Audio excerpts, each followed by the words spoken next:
Hai guys, bertemu kembali dengan kami Radio Movie. Di video ini kita akan membahas film The Forever Purge yang dirilis tahun 2021. Tapi sebelumnya please klik tombol subscribe dulu ya guys, nggak usah pakai acara malu-malu. Film ini merupakan sequel kelima setelah 4 film sebelumnya yang bercerita tentang hari raya bebas hukum di Amerika Serikat. Event tahunan The Purge atau Hari Pembersihan ini terjadi di awal musim semi yang dimulai dari pukul 7 petang dan diakhiri pada pukul 7 pagi keesokan harinya. Event ini digagas oleh New Founding Fathers of America atau NFFA, di mana selama 12 jam tersebut masyarakat Amerika bebas melakukan kejahatan apa saja, termasuk pemerkosaan, perampokan, pembakaran, penjarahan, bahkan pembunuhan tanpa dikenakan tuntutan apapun. Dan selama 12 jam tersebut, semua layanan pemerintah di dalam negeri dinonaktifkan, termasuk kepolisian, ketentaraan, kesehatan, dan bahkan pemadam kebakaran. Semua berhenti beroperasional. Franchise film The Purge tidak selalu menyajikan tokoh dan lokasi yang sama, tetapi ide ceritanya hampir sama. Permasalahan yang muncul kemudian adalah ada beberapa gerakan yang menolak event Hari Pembersihan ini hanya berlangsung 12 jam. Ditunggangi oleh kelompok-kelompok pendukung supremasi kulit putih garis keras, mereka menginginkan event ini berlangsung selamanya. Sasaran berubah dari sebelumnya memberantas penjahat, membalas dendam kepada orang kaya, pembunuhan orang miskin, akhirnya menjadi perang antara kulit putih dengan kulit berwarna akibat kebencian mereka kepada imigran.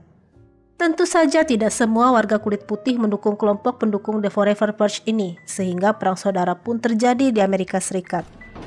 Darurat militer pun diberlakukan di hampir seluruh negara bagian untuk menumpas aksi pendukung The Forever Purge ini. Skuy guys, kita simak aja alur cerita lengkapnya. Film diawali oleh dua orang suami istri keturunan Hispanik atau Latin yang sedang melintasi daerah tandus di Meksiko. Sang suami bernama Juan dan istrinya bernama Adela. Mereka menjadi imigran gelap karena ingin bekerja dan mengejar American Dreams guys. Mereka akan menyeberang ke Amerika Serikat melalui lorong bawah tanah yang dibangun para penyelundup manusia. Pada umumnya lorong ini dibangun oleh para kartel narkoba. Selain untuk menyelundupkan manusia, lorong ini juga digunakan untuk mengirim narkoba ke Amerika. Ketika mereka tiba di Amerika, seorang anak kecil yang mengantar pasangan ini menyeberang memberikan sebuah kertas bergambar mawar. Anak tersebut memberitahu bila ada masalah ketika di Amerika, mereka bisa menelusuri gambar mawar tersebut sebagai petunjuk. Singkat cerita, 10 bulan kemudian Juan bekerja di sebuah lahan pertanian dan peternakan, sedangkan Adela bekerja di sebuah pabrik makanan. Mereka tinggal di negara bagian Texas. Juan bekerja dengan keluarga kulit putih kaya bermarga Tucker. Berikut silsilah keluarga Tucker dan pekerjanya ya guys.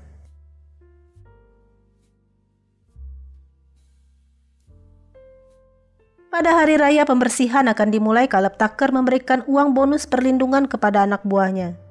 Uang diberikan untuk melindungi diri selama hari raya pembersihan. Juan pun mendapat uang bonus perlindungan tersebut.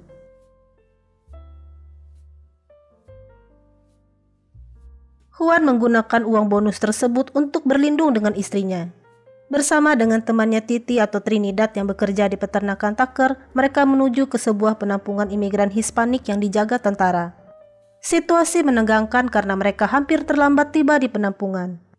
Ternyata para tentara tersebut dibayar untuk menjaga kamp penampungan. Ingat guys, selama 12 jam ke depan tidak ada layanan apapun dari pemerintah kepada warganya. Jadi para tentara ini pintar, mereka mengambil kerja sampingan saat cuti bersama pada hari raya pembersihan tersebut dan menerima bayaran dari orang-orang yang memilih berlindung dan tidak mau terlibat aksi kejahatan barbar tersebut.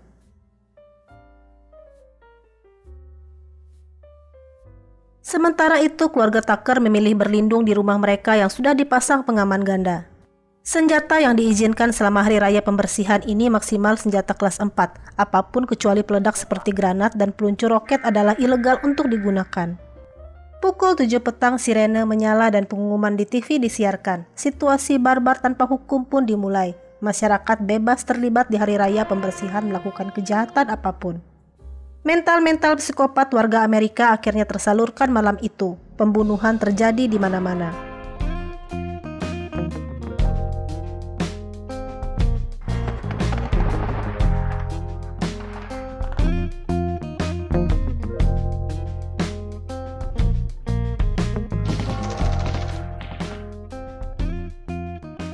Di Dylan Tucker mendengar suara gaduh di luar. Dia mengecek CCTV melalui ponselnya, namun dia tidak sempat melihat ketika ada orang melintas di kandang kudanya. Keesokan harinya setelah pukul 7 pagi, sirene kembali berbunyi menandakan berakhirnya hari raya pembersihan. Juan dan Adela berhasil melewati malam dengan selamat bersama seluruh imigran Meksiko lainnya. Sementara itu keluarga Tucker juga aman-aman saja di rumahnya. Ketika Adela sampai di tempat kerjanya, dia agak keheranan karena karyawan industri kecil rumah tangga tersebut berkurang. Saat berjalan ke belakang gedung, Adela menemukan kambing dalam kerangkeng. Dia tidak sadar bahwa itu adalah jebakan. Leher Adela terperangkap dan dia akan dibunuh oleh dua orang berbaju boneka kelinci. Tiba-tiba datang Darius Bryan menolong Adela dari usaha pembunuhan tersebut. Dia adalah supervisor di pabrik makanan tersebut. Darius berhasil membebaskan Adela dari jebakan kerangkeng dan mereka berdua menewaskan para penyerang.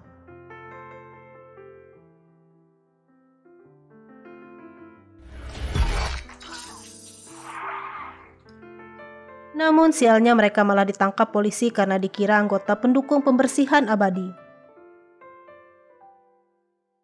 Sementara itu di peternakan, Dylan Tucker memeriksa kandang kudanya karena sinyal CCTV dari area tersebut mati. Dylan dikepung dan ditodong oleh beberapa orang dan ternyata salah satu penodongnya adalah Kirk. Mereka tampaknya semalaman berada di dalam kandang kuda menunggu pagi hari. Semua keluarga Tucker dikumpulkan untuk dieksekusi oleh Kirk yang mendukung doktrin pembersihan abadi. Juan dan Titi yang baru saja tiba di tempat kerja mendengar suara tembakan. Mereka diam-diam menyelinap mengambil senjata bosnya.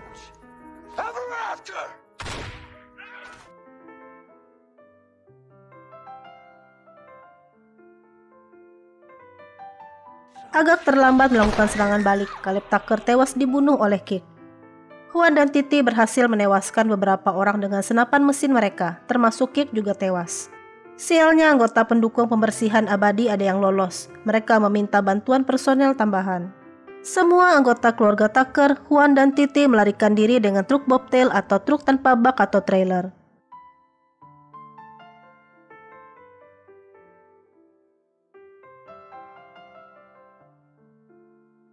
Pada saat di perjalanan, Juan mendapat telepon bahwa Adela sedang dibawa di mobil van sheriff. Juan berniat menyelamatkan istrinya di kantor sheriff. Dia dibantu oleh Titi dan Harper Tucker. Harper ternyata jago menembak juga. Dia membalas budi karena sudah diselamatkan sebelumnya.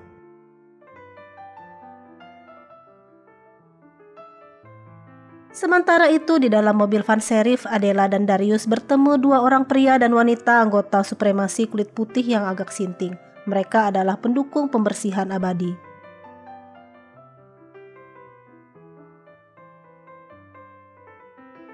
Mobil van polisi tersebut ditembak roket RPG hingga terbalik oleh perusuh. Kejadiannya di dekat lokasi kantor sheriff. Pria kulit putih yang sinting tersebut terlepas dan berniat memperkosa Adela, namun dia berhasil dikalahkan oleh Darius yang dibantu Adela. Matanya dicolok oleh Adela dan berhasil tewas karena dipiting Darius.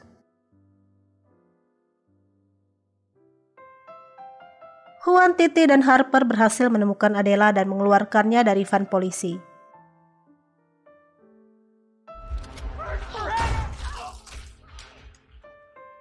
Di saat yang bersamaan, Dylan dan istrinya Cassidy yang sedang menunggu di truk bobtail diserang oleh dua orang berpakaian buruh proyek konstruksi.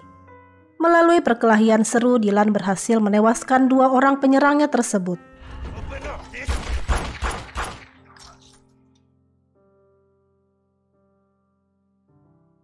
Dylan membawa truknya pergi dan berhasil bertemu dengan grup Juan. Namun Darius tidak mau ikut dan tidak mau dibantu. Dia pergi sendiri untuk menyelamatkan keluarganya.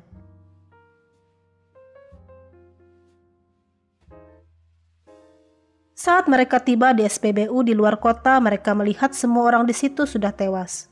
Mereka mengambil makanan yang ada di minimarket SPBU sebagai cadangan.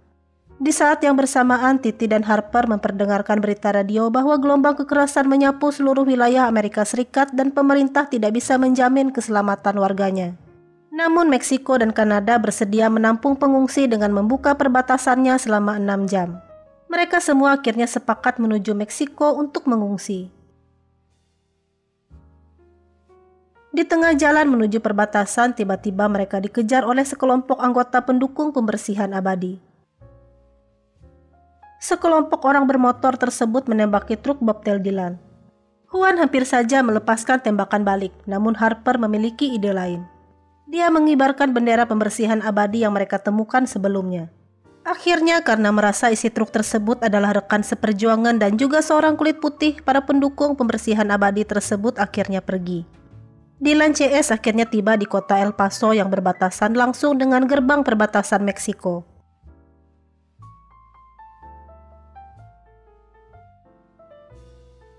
Waktu mereka masih 3 jam menuju gerbang perbatasan di El Paso, namun kota El Paso yang rusuh menghambat pergerakan mereka. Jalan menuju perbatasan diblokir semua oleh para perusuh. Dylan CS harus jalan kaki karena radiator truk bocor akibat tertembak.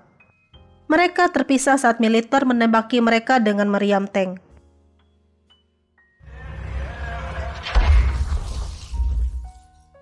Adela dan Cassidy terpaksa harus menyelamatkan diri sementara Dylan, Juan, Titi, dan Harper mencari jalan lain. Adela berhasil membunuh beberapa orang penyerang. Dia bercerita kemampuannya itu dia dapat di Meksiko ketika dia bergabung dengan milisi perempuan yang berperang melawan kartel narkoba. Jadi yang Mimin senengin dari film ini ya guys, mereka tidak malu-malu memunguti senjata api yang tergeletak di jalanan. Nggak kayak film lain yang sok bawa-bawa pentungan doang.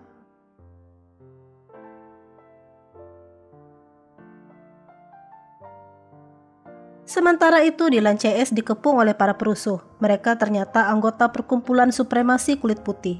Dylan dan Harper disuruh membunuh Juan dan Titi yang keturunan Hispanik agar mereka dapat diampuni. Tetapi Dylan dan Harper menolak. Hal tersebut menyebabkan Titi tewas ditembak di perutnya oleh anak perempuan pemimpin kelompok supremasi kulit putih tersebut. Situasi berubah ketika pasukan tentara melihat penodongan tersebut. Dylan, Harper, dan Juan segera memanfaatkan situasi tersebut karena para penodongnya sibuk adu tembak dengan tentara. Juan berhasil membunuh anak dari pemimpin kelompok tersebut. Hal ini nantinya akan menyebabkan mereka diburu habis-habisan oleh kelompok supremasi kulit putih.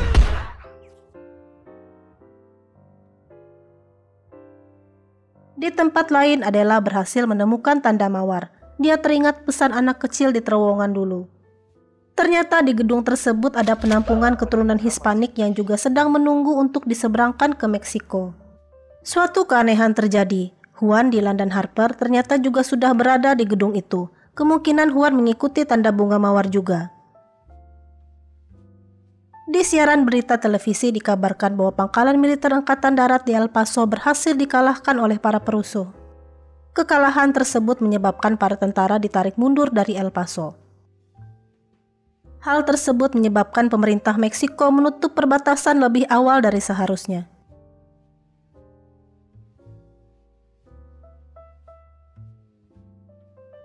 Mereka semua terpaksa mencari jalan lain menuju perbatasan dan meminta bantuan Tiago sebagai penunjuk jalan. Tiago ini adalah keturunan Indian yang hafal jalan tikus menuju ke Meksiko. Lokasinya adalah perbukitan yang tidak bisa dibangun tembok.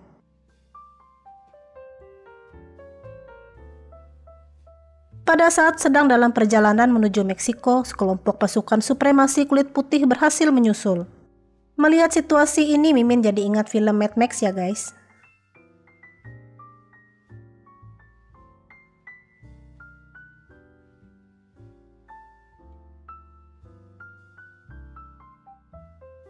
Sebagian wanita dan anak-anak tersebut naik terlebih dahulu ke atas bukit. Mereka ditarik dengan derek.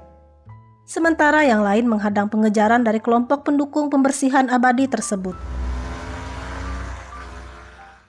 Pertempuran seru pun terjadi. Dan seperti biasa guys, para jagoan kita kehabisan peluru dan bersembunyi di balik truk.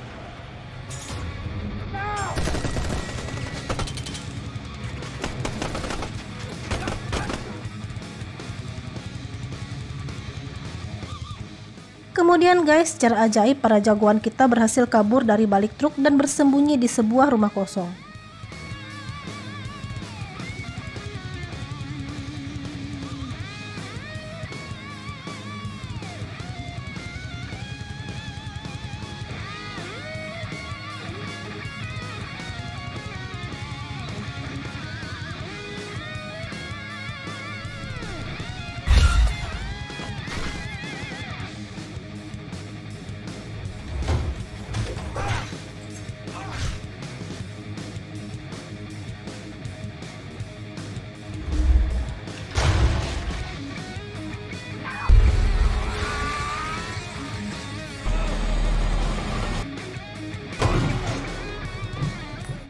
Ketika hampir mengalahkan semua musuhnya, tiba-tiba Adela ketangkap dan dipiting dari belakang oleh bos musuh. Juan berhasil menyelamatkan Adela dengan melasso leher bos musuh dari belakang. Dan akhirnya bos musuh tersebut tewas dieksekusi oleh Juan. Sementara itu, Thiago dan teman Indiannya berhasil membantai musuh yang membuntuti para pelarian hanya dengan berbekal crossbow dan panah.